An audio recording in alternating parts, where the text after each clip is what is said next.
হাকিম সাহেব, হাকিম সাহেব বাড়ি আছেন? বলি ও হাকিম সাহেব, বেঁচে আছেন?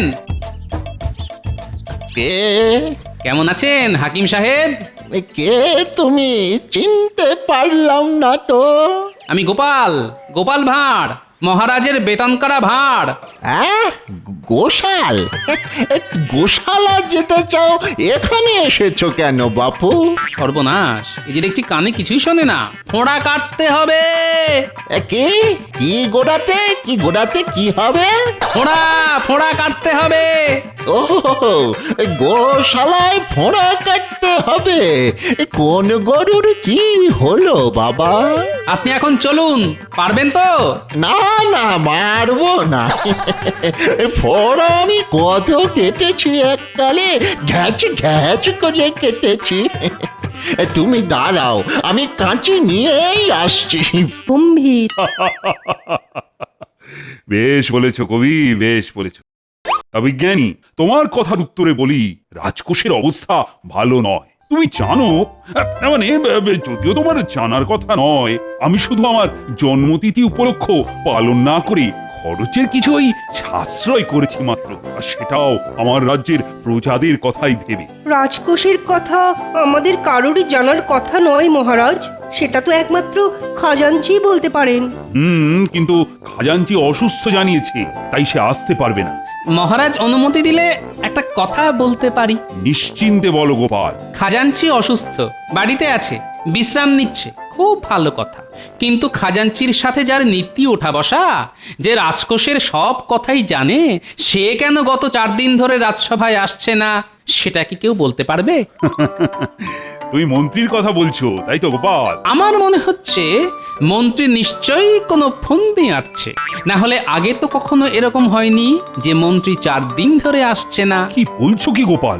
না না না, আমার মনে হয় না মন্ত্রী কখনো এরকম করবে। কারো সম্বন্ধে প্রমাণ না থাকলে শুধু শুধু এই ধরনের সন্দেহ তো রাজার শোভা পায় না। আপনি একদম ঠিক কথা বলেছেন মহারাজ, রাজার এটা শোভা পায় না, কিন্তু ভাঁড় যদি ভাবে তাহলে হয়তো শোভা পায়। গোপাল, বলো তো তুমি ঠিক কি বলতে চাইছো? আমি বলতে চাইছি মহারাজ, রক্ষীদের আপনি মন্ত্রীর বাড়ি পাঠান, ওরা দেখে এসে বলুক মন্ত্রী সত্যি অসুস্থ কিনা, না হলে বুঝবো আমি যা ধারণা করেছি তাই। তোমার আর মন্ত্রীর সম্পর্ক কেমন সেটা আমি খুব ভালো করেই জানি। যাই হোক, তুমি যখন বলছো, আমি এক্ষুনি মন্ত্রীর বাড়িতে 2জন প্রহরীকে পাঠাচ্ছি, ওরা মন্ত্রীর খবর নিয়ে আসুক। প্রহরীগণ, প্রণাম মহারাজ। এক্ষুনি মন্ত্রী মশাইয়ের বাড়িতে গিয়ে খবর নিয়ে এসো। বলবে মহারাজ বিশেষ চিন্তায় আছেন যে কেন উনি আসছেন না। যথাজ্ঞা মহারাজ। আমার মন্ত্রীকে বিশ্বাস হয় না, ওই পাজি মন্ত্রী যে কোনো সময় যে কোনো কিছু করে ফেলতে পারে।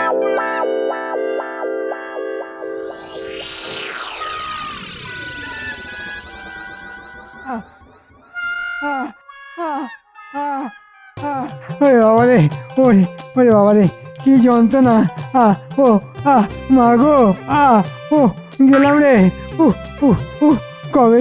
কবে যে এই যন্ত্রণা শেষ হবে কে জানে। ও ও প্রণাম নেবেন মন্ত্রী মশাই, মহারাজ আমাদেরকে পাঠিয়েছেন আপনাকে দেখতে আসার জন্যে। সে আমি বুঝতে পেরেছি। ও কদিন রাজসভায় যেতে পারিনি যে। ওরে বাবারে। মন্ত্রী মশাই, আপনার ঠিক কি হয়েছে? মানে মহারাজকে আপনার অবস্থাটা বলতে হবে, সেই কারণেই আমরা জানতে চাইছি। ফোঁড়া হয়েছে রে, ফোঁড়া, ভীষণ কষ্ট পাচ্ছি। ও আগে সেটা বুঝতে পারছি, কিন্তু আপনি উপরে শুয়ে আছেন কেন যদি বলেন? সোজা হয়ে শুতে পারছি না তাই। কিন্তু মন্ত্রী মশাই, আপনি সোজা হয়ে কেন শুতে পারছেন না? তোমরা দুজনেই আস্ত উজবুক, সেটা আমি জানি। তাও বলছি, আমি ফোঁড়ার যন্ত্রণায় উপর হয়ে শুয়ে আছি। ও, এখনো বুঝতে পারলাম না মন্ত্রী মশাই, ফোঁড়া আপনার ঠিক কোথায় হয়েছে? হতভাগা, সব জানতে হবে। আগে মহারাজের তো সেরকমই নির্দেশ। মহারাজকে গিয়ে বল আমার ফোঁড়ার যন্ত্রণা কমে গেলেই আমি রাজসভায় যাব। আশা করি 2-1 দিনের মধ্যেই। কিন্তু ফোঁড়া আপনার কোথায় হয়েছে সেটা বললেন না তো। ওরে হতভাগা, ও তোদের অত জেনে কি কাজ, হ্যাঁ? ও ও, বুঝতে পারছিস না?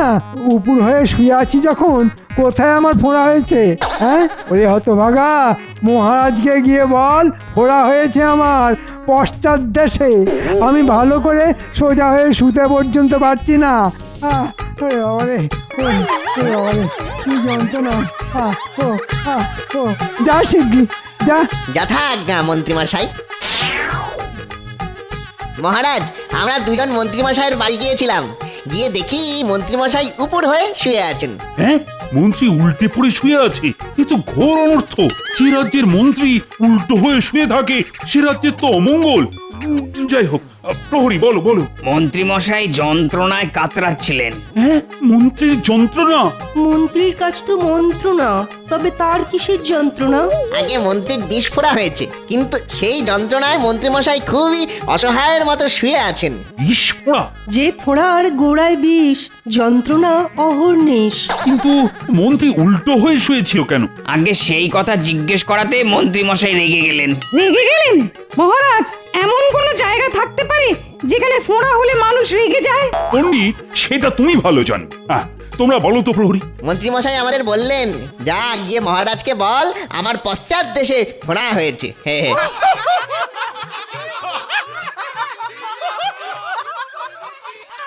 ঠিক আছে প্রহরী, ঠিক আছে, তোমরা এখন আসতে পারো। যথাজ্ঞা মহারাজ।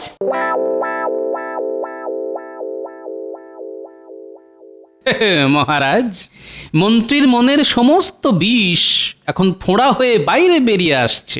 কোপা, এখন এসব কথা বলার সময় নয়। আমাদের এক্ষুনি সবার মন্ত্রীকে দেখতে যাওয়া দরকার। রাজবৈদ্য এখন বিদেশে, তাহলে মন্ত্রীর চিকিৎসা কে করবে? আগে দেখি মন্ত্রীর কি অবস্থা, তারপর বৈদ্যর ব্যাপারে ভাবা যাবে। এখন চলো চলো তো সবাই।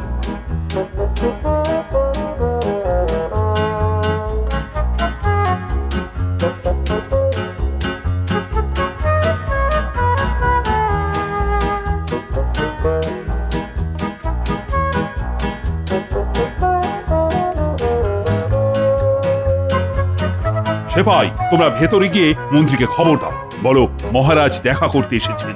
যথা আজ্ঞা মহারাজ।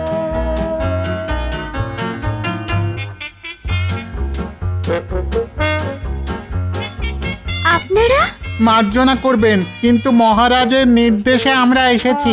বাইরে মহারাজ অপেক্ষা করতেন, তিনি মন্ত্রী মশাইকে তো দেখতে এসেছেন। তাই আমি এক্ষুনি মহারাজকে অভ্যর্থনা করে ভেতরে নিয়ে আসছি।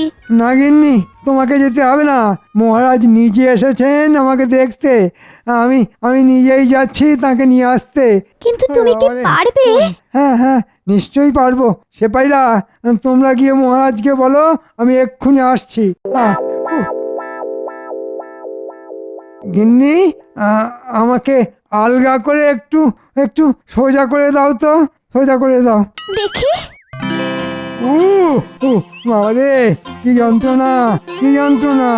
একভাবে শুয়েছিলাম তাতে এরকম, কিন্তু এখন দাঁড়াতে ঘোড়ার ব্যথার সাথে পা দুটো ঝিমঝিম করছে। থাক তাহলে, তোমাকে যেতে হবে না, ওদিকে মহারাজ অপেক্ষা করছেন। না না, আমি পারবো, চিন্তা করো না, চিন্তা করো না।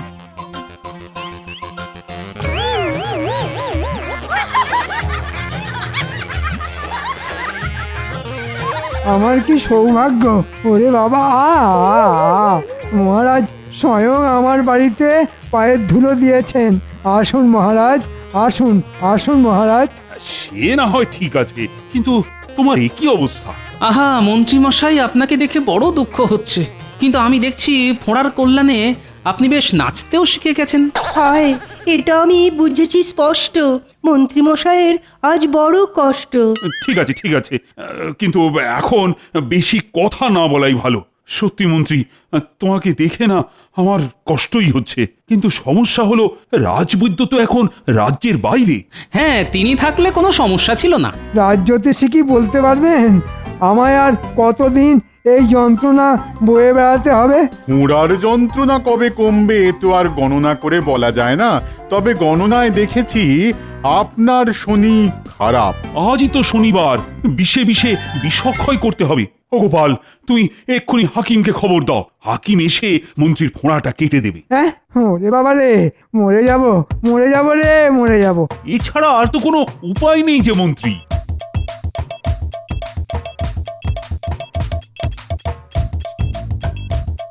মন্ত্রীর হলো ফোঁড়া, আর এখন আমাকে ছুটে যেতে হচ্ছে হাকিমের বাড়ি। কিন্তু হাকিম কি বেঁচে আছে? বহুকাল আগে দেখেছিলাম, তখনই সে বুড়ো। এখন যদি সে বেঁচে না থাকে,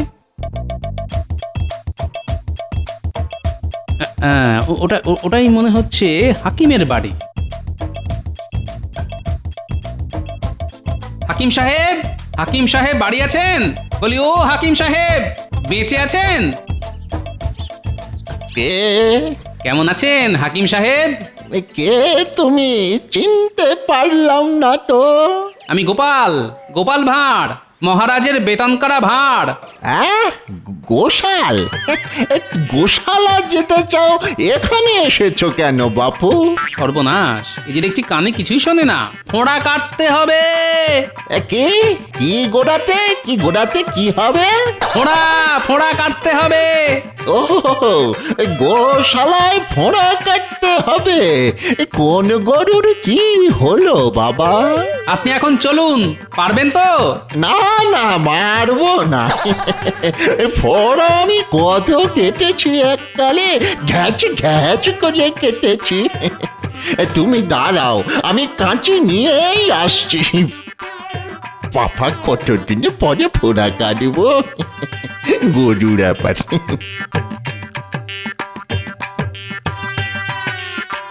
এই কাঁচি দিয়ে সব গরু ঘোড়ার ফোঁড়া কেটে দেওয়া যায়, একেবারে ঘ্যাচ ঘ্যাচ করে। এই বাড়িতে তোমার গরু আছে? গরু না, মানুষ, মানুষের ফোঁড়া। না, না, যার খুশি ফোঁড়া হোক, ফোঁড়া দেখলেই আমি কেটে দেব।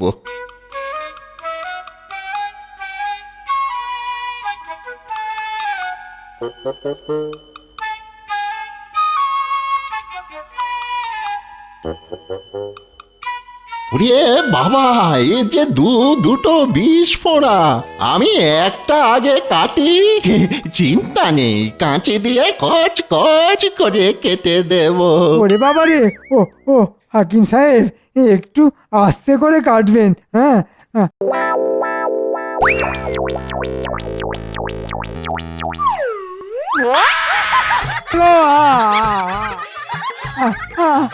ও বাবা গো, মেরে ফেললে গো। গোপাল, তুমি আর হাকিম খুঁজে পেলে না? ওরে বাবা রে। এই যে ফোঁড়া একেবারে ফালা ফালা করে দিয়েছি। না না, দূর হও এখান থেকে, দূর হও।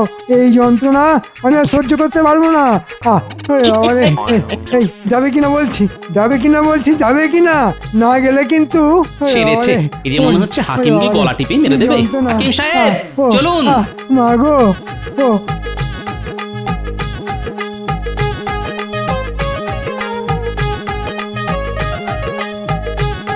কচ কচ ঘচ ঘচ, কত ফোঁড়া আছে বলো? সব কেটে দেব, আমি ফোঁড়া কাটার ওস্তাদ।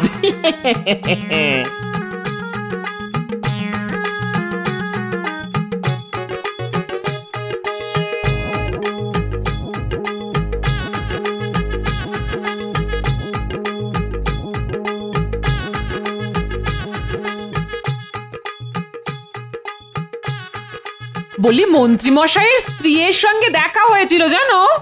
তাই নাকি? আমাকে বললো মন্ত্রী মশাই নাকি খুব ভয় পাচ্ছে জানো। ওই তুমি হাকিমকে নিয়ে আবার ওনার আরেকটা ফোঁড়া কাটাতে যাবে। কাটাতে দিলে তো বাবা, একটা কাটতেই ওনার যা চোট।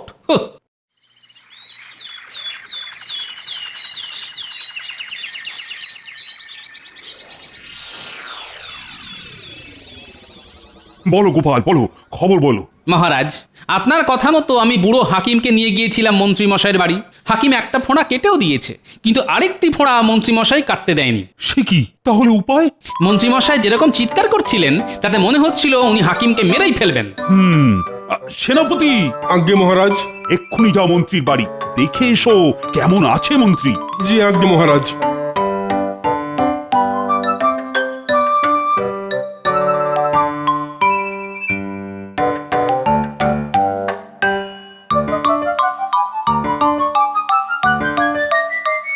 দেখেছো গিন্নি, কটা দিন রাজসভায় না গেলে সবাই কিরকম চোখে অন্ধকার দেখে। আমাকে ছাড়া যে মহারাজের কোনো গতি নেই সেটা আমি জানি। কিন্তু মন্ত্রীমশাই, মহারাজকে আমি কি বলবো? কি আর বলবে, আমার একটা ফোঁড়া কেটে দিয়েছে, আর একটা ফোঁড়া কাটার দরকার নেই। আমি কাল রাজসভায় যাব, একটা ফোঁড়া নিয়েই যেতে পারবো। যথা আজ্ঞা মন্ত্রীমশাই, আমি মহারাজকে এক্ষুনি সেই সংবাদই জানাচ্ছি। সব ওই শয়তান গোপালের জন্যে। ওই ইচ্ছে করে একটা বুড়ো হাকিমকে এনেছে, বেটা কানে শোনে না। আমি যন্ত্রণায় চিৎকার করলেও খালি বলে চলেছে কচকচ ঘচ ঘচ। আমি ওই গোপালকে ছাড়বো না। তুমি যাও গিন্নি, বটতলার পাশে দেখবে বটা আর ঘটাকে, ওদের আমার চাই চাই। মন্ত্রী তোমাকে এই কথা বললো সেনাপতি? হ্যাঁ মহারাজ, মন্ত্রীমশাই কষ্ট করে হলেও কাল রাজসভায় আসবেন বলেছেন। বাহ বাহ বাহ, এ তো খুব ভালো খবর। বাহ বাহ বাহ, একটা ফোঁড়া কাটতেই মন্ত্রী অনেক সুস্থ হয়ে গেছে। বাহ বাহ। কিন্তু মহারাজ, আমাদের মন্ত্রীমশাইয়ের জন্য ভালো বসার ব্যবস্থা করতে হবে। রাজসভা চলাকালীন মন্ত্রীমশাই অতক্ষণ দাঁড়িয়ে থাকতে পারবেন না। ঠিক বলেছ গোপাল, ঠিক। এক্ষুনি একটা ভালো বসার জায়গা করতে হবে মন্ত্রীর জন্য। জঙ্গলে যা, বাবলা গাছের কাঁটা তোল আর গোপালের সিংহাসনের গদিতে রেখে দে। গোপালের কথা ভেবেই হাসি পাচ্ছে। না হেসে কাজটা মন দিয়ে কর। কিন্তু মন্ত্রী মশাই, আমরা রাজসভায় ঢুকবো কি করে? দুজনের দুটো কান আমার মুখের সামনে নিয়ে আয়, সব বলবো ফিস ফিস করে। দেওয়ালেরও কান আছে, হ্যাঁ।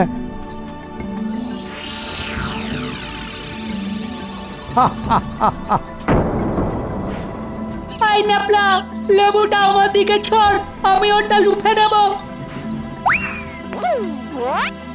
স্কুলতে লেবুটা ধরতে পারলি না?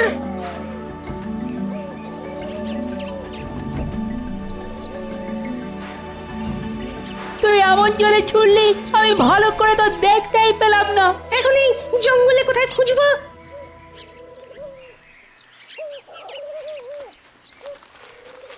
এই লাফলা, একটা খচখচ শব্দ শুনতে পাচ্ছিস?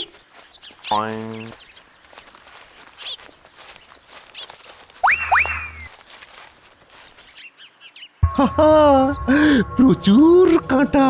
এ হলো বাবলা গাছের জঙ্গল। এই কাঁটা এবার গোপালের রাজসভার গদিতে ঢুকবে। কাল গোপাল রাজসভায় বসলেই যে কি হবে ভাবলেই কেমন একটা।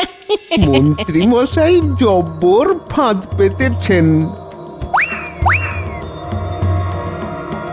বলিস কি রে, রাজসভায় আমার বসার গদিতে বটা আর ঘটা বাবলা কাটা ঢুকিয়ে দিচ্ছে? হ্যাঁ গো দাদু, আমরা নিজের কানে শুনে এসেছি। ওরা আজই ঢুকবে, এটা মন্ত্রী মশাই ওদের করতে বলেছে। আজ রাতের অন্ধকারে ওরা এটা করবে। দাদু, তার আগে যদি আমরা সবাই মিলে গিয়ে ওদের ধরে ফেলি। সেটা করাই যায়, কিন্তু যে এটা ওদের করতে বলেছে তাকে কিছু করা যাবে না।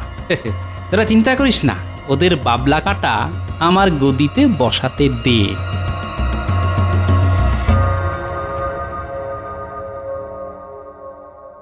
কি প্রহরী, তোমার ছুটি নেই? মন্ত্রী মশাই সুস্থ হয়ে গেছে বলে সবাই কিরকম আনন্দ করছে বাইরে দেখো। ভালো খাবারের ব্যবস্থা আছে। হ্যাঁ। আহা, যেতে তো বড় ইচ্ছে করছে, কিন্তু আমাদের তো পাহারা দেওয়ার কাজ। আরে চিন্তা করছো কেন? এই রাতের বেলা কে আসবে? হ্যাঁ, তার চেয়ে এক কাজ করো, তুমি ওর সাথে যাও আর কিছু খেয়ে নাও। আরে কোনো চিন্তা নেই, কোনো চিন্তা নেই, আমি তো আছি। হ্যাঁ, তোমার জন্য এইটুকু করব না? চলো চলো আমার সাথে।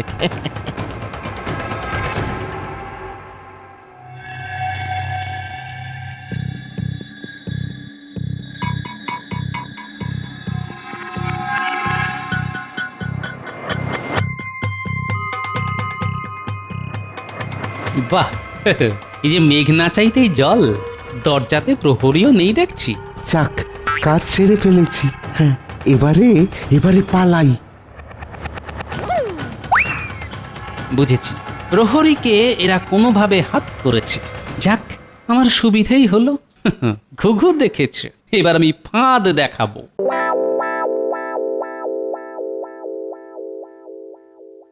বাহ, মন্ত্রীর জন্য বেশ সুন্দর গদি, সুন্দর সিংহাসন। আমার গদিটাও সুন্দর, তবে কাল আমি মন্ত্রীর গদিতে বসবো।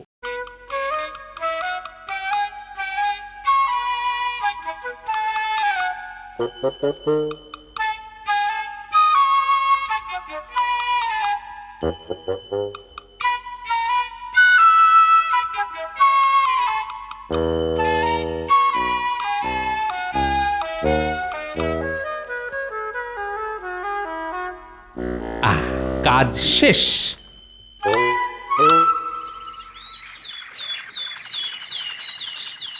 মন্ত্রী, তুমি তো এখন অনেক সুস্থ, কি তাই তো? আগে হ্যাঁ মহারাজ। তোমাকে রাজসভায় দেখে না বড়ই খুশি হলাম। গোপাল এখনো আসেনি। গোপাল যে কখন আসবে সেই আশাতেই আছি। এ কি মন্ত্রী, তুমি দাঁড়িয়ে কেন? এই দেখো, তোমার জন্য সুন্দর বসবার ব্যবস্থা করা হয়েছে। তোমাকে আজ দাঁড়িয়ে থাকতে হবে না। আগে মহারাজ, সবই আপনার ইচ্ছে। হ্যাঁ, বসো মন্ত্রী, বসো, বসে পড়ো।